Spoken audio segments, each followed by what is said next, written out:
Chiefs Wire TV. We are back for episode number 2. And let's be honest, this is like a breaking news episode number 2 because I don't know if we expected this trade to go down the way it did, and pretty much what brings us here. But before I go too crazy, I'm Ed Easton Jr. I got Charles Goldman, the managing editor of Chiefs Wire, and I also have Mr. Talon Graff. Guys, Charles, I'm gonna start with you. What do you think of this, man? This is pretty wild.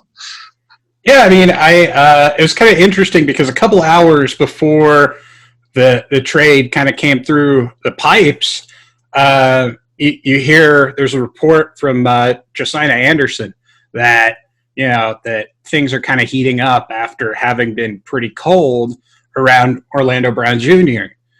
And everyone's thinking, all right, the Chiefs can't be involved in this, right? We're talking their like biggest in conference rival, trading away a huge asset in the draft. I was really surprised. I didn't think they would be involved, but I wrote up, all the different possibilities and how, the trade could potentially end up in Kansas City and where it would start at was with that third round pick that you'd get if you let him walk in free agency if you're Baltimore. So, yeah, I mean, I think my initial reaction was kind of surprised, but I don't know. How are you feeling about it, Talon? Yeah, my initial reaction was just absolute thrill. I think we finally have our left tackle. I know that was the biggest question all offseason. Especially obviously with Fisher and Schwartz both being gone, and the missing on Trent Williams. But man, Orlando Brown, huge. And I think, yes, on the surface it looks surprising with the whole rivalry between the Ravens and the Chiefs. But when you really start to look at it, the Ravens are trading a right tackle in their eyes. They have Ronnie Stanley coming back.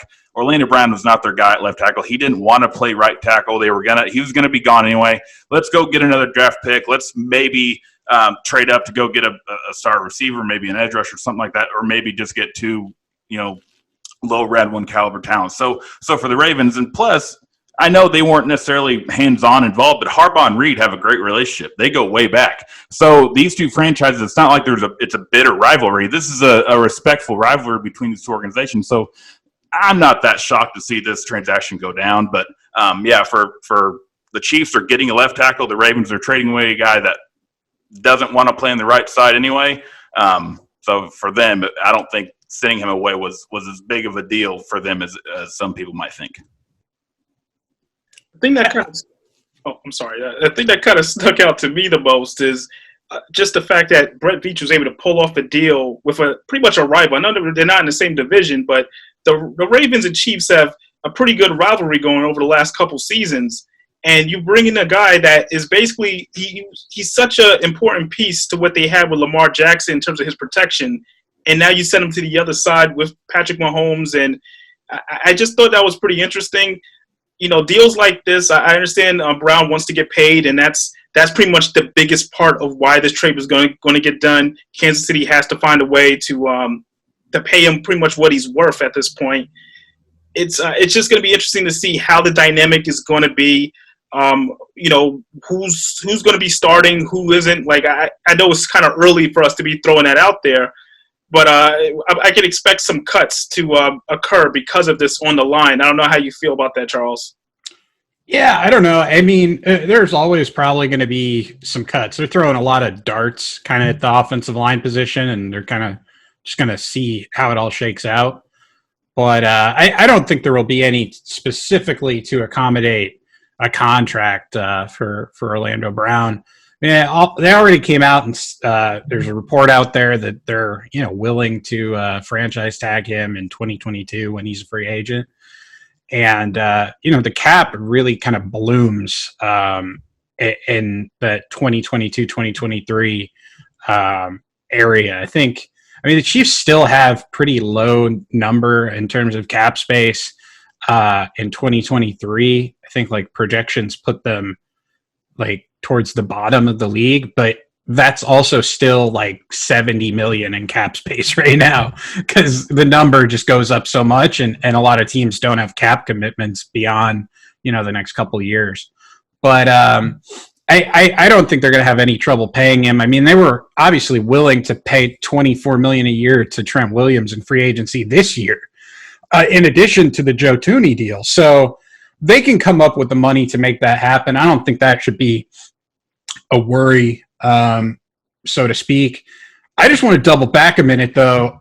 What did you guys feel about the trade, like the picks going back and forth between the Baltimore Ravens and the Chiefs here? Because I thought that was a really interesting part of this deal. I was kind of surprised that this was the best deal that the Ravens could get, because in my eyes, at least, I'm looking at it and I'm like, okay, they traded their first round pick, 31, to get Orlando Brown Jr., to get a starting left tackle, which was like the goal with pick 31 anyways. Everyone was like, okay, let's get Tevin Jenkins, let's get Liam Eichenberg, or, insert offensive tackle prospects that you wanted to play left tackle, right?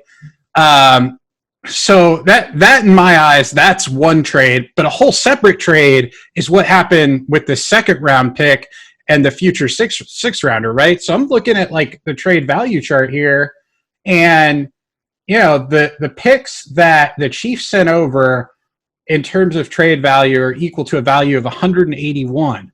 The number 58 pick that they got in return, try to see here, 320 in terms of value. So I'm just like, I don't know if they kind of saw it as, that first round pick makes up for some of that value, but I don't know, man. That was kind of wild to me. I feel like Veach kind of pulled one over on him getting that second round pick back. Yeah, I mean, Veach definitely did his magic, but really, when you think about it, what leverage in this did the Ravens have? They didn't have much, right? Like if you're the Ravens front office, what pieces do you have to say? Well, no, we'll just no. There's so many things that opposing GMs could say. This, every time Veach was talking, he had something else to say and another point to make and another point. And the more you do that, you're going to wear the other guy down. And I think, and everything we hear about not Ryan Stanley, I'm sorry, but everything we hear about Orlando Brown, he's a great teammate, great locker room presence. Everybody in the clubhouse loves him. So when you have a guy like that, you're gonna want to send him to a good spot. In reason, you're not going to send him for pennies, but the Chiefs was a good spot. Like they sent him to a really good situation. He got everything he wanted out of the deal. He's probably going to get paid, all that stuff. So they treated him well. Plus they get a first round pick. So I think all that. I think that's where you're making up the value is the personal side of football. I think I definitely agree with what you're saying, Talon, and just to kind of play devil's advocate in regards to what the Ravens' mindset could have been. Obviously, you're talking about they could have got such a bigger package if seeing what they did get in terms of draft picks.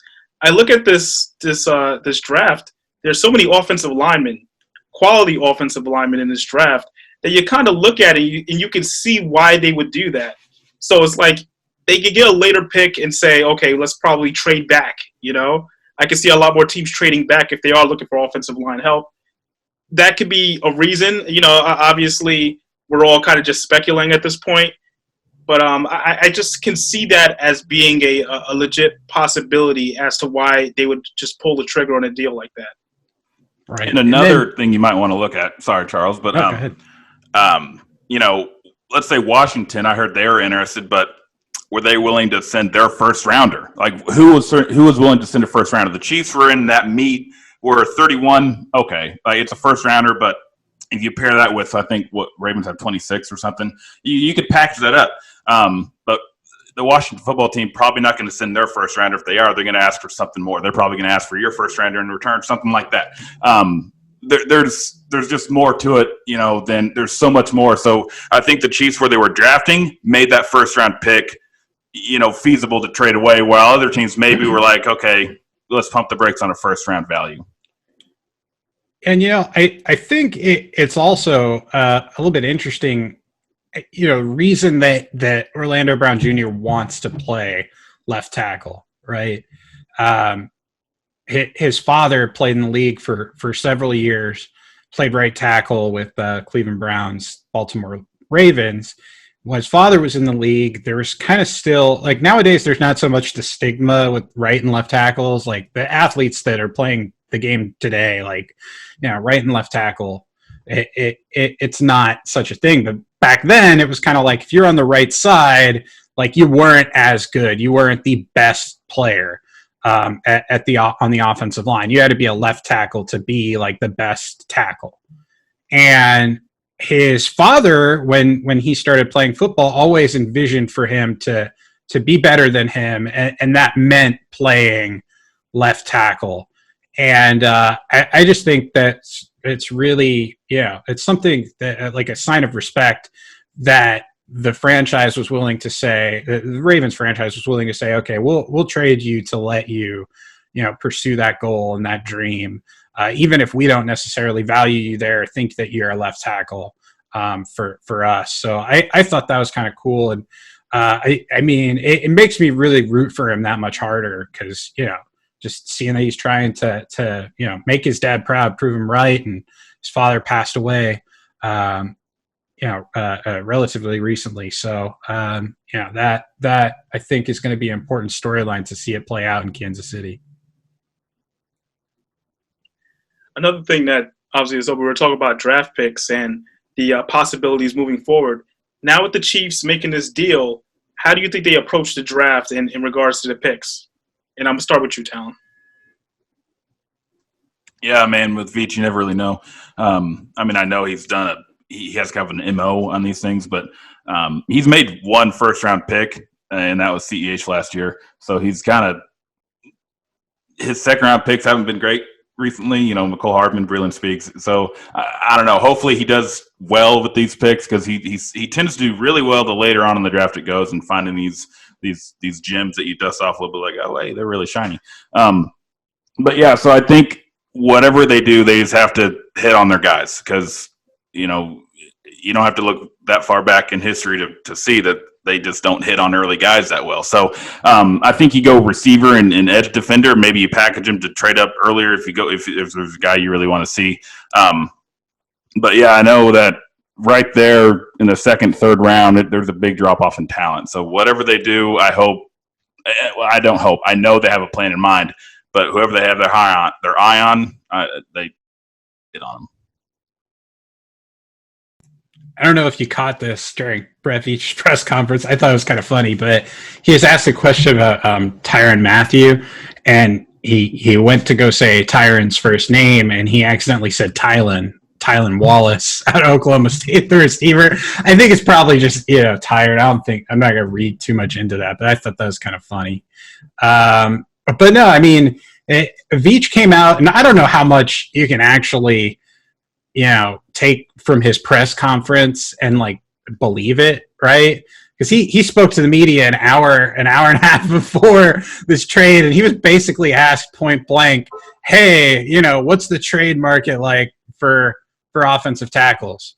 And and he was lying through his teeth, man. He knew dang well that he was about to go and trade for Orlando Brown Jr. and he didn't hint at it in the slightest. But no, I mean he said that there are certain pockets of players that he's looking at, that the offensive line group is really deep, that the secondary is really deep, that there's a pocket of receivers in that second, third round area that he likes, that he thinks is going to be there. And we'll just see kind of how that plays out. But this opens up so many different possibilities, right? Because you can really now, I mean, beforehand, everyone was like, we got to find left tackle. That's the most important thing in the draft. But now it's kind of like, okay, we can see what value sitting there at 58, or we can combine those two picks and move up. There's a player we really like that that we think that we want to go get.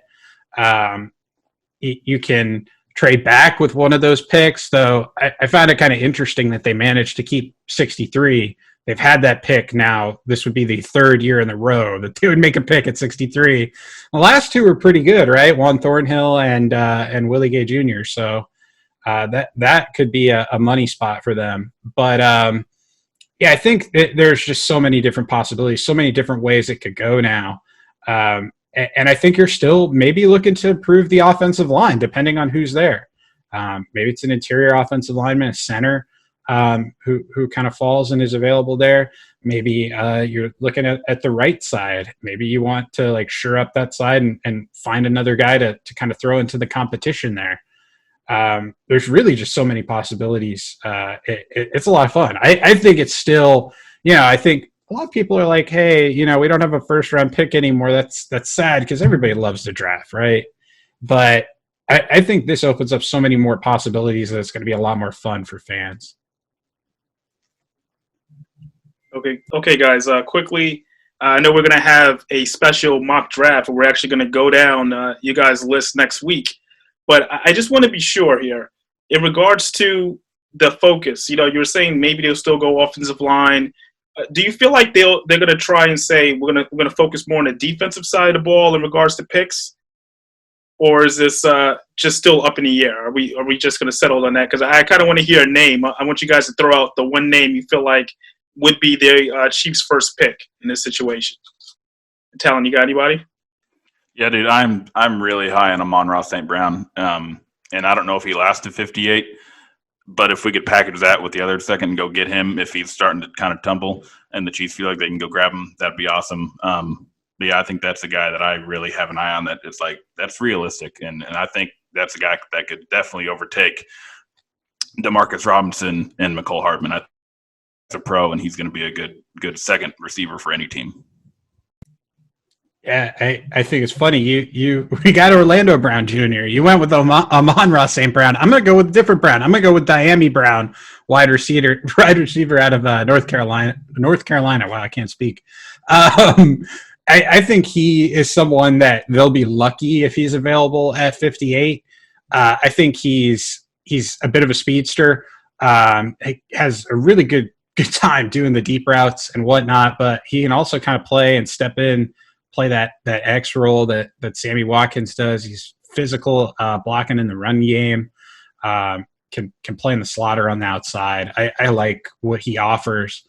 Some special teams value there too, which is important. I think they got to, in my eyes, if they can get somebody who has that special teams value, kind of push Mecole Hardman out of that return specialist role, I think it'll allow him to maybe take the next step as a receiver.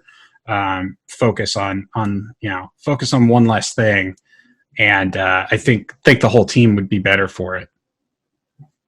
I like that pick a lot, Charles. My only thought is that if they do make this selection, like you said, push McCole Hardman out of that special team slot, this could push him, essentially in terms of where he sits on the wide receiver depth chart in games. Like you were saying, Talon, he hasn't really fulfilled the promise that you would want so far. So it's sort of a make or break situation for McCole Hardman, especially if their first pick is a wide receiver. But once again, we shall see. And I just want to thank everybody for tuning in. This was Chiefs Wire TV handling the breaking news of the Chiefs' big trade.